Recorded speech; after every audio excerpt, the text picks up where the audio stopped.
Greetings from Snake Mountain Boatworks on April 1, 2021. No, this is not an April Fool's joke. This actually is our 1941 19-foot Chris-Craft Barrelback.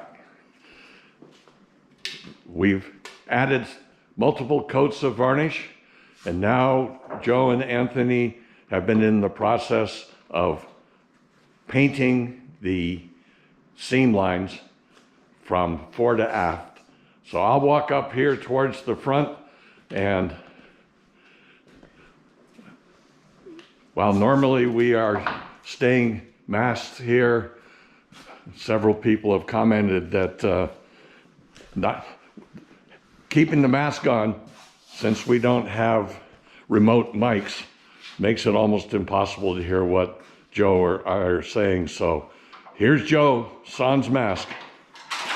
So yeah, we have gone through, taped everything with frog tape. With this stuff, once again, it's really important to make sure you put a lot of friction on the tape when you're laying it down. That way you don't get any bleed out, because the activating gel that's in it works good. It's supposed to activate when you get any kind of moisture on it, but I found out if you put heat to it, it makes it so it's almost activated already. So I went through after I sanded it down, wiped it all down with some acetone. I took our boot stripe paint and I lay it all down in one direction, all the way across the seam, and go all the way back through. Most of the time it will cover in 2 coats, but some of these seams were a little deeper, so it's taken about 3 on the front deck. But once that's done, we'll be able to start laying the captain's clear, and we're gonna lay probably a good solid 8 coats on that before it gets sanded again. Now that's an important point to emphasize here. Once the seams are painted glistening white using Interlux striping and Boottop enamel, we have to switch varnishes. If we continue to use the high build, the flagship, which is amber, it turned all this beautiful white into a yucky, mucky mess.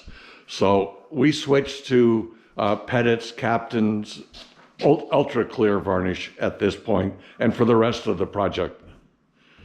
And that varnish alone, it never dulls any of the white. It just makes it look exactly the way it is now. And basically what I'm gonna be doing is that Captain's, once I get a good 8 coats on it, I'll be able to sand it flat and you won't be able to feel any paint line on it, because it's gonna look like it's epoxied into the varnish.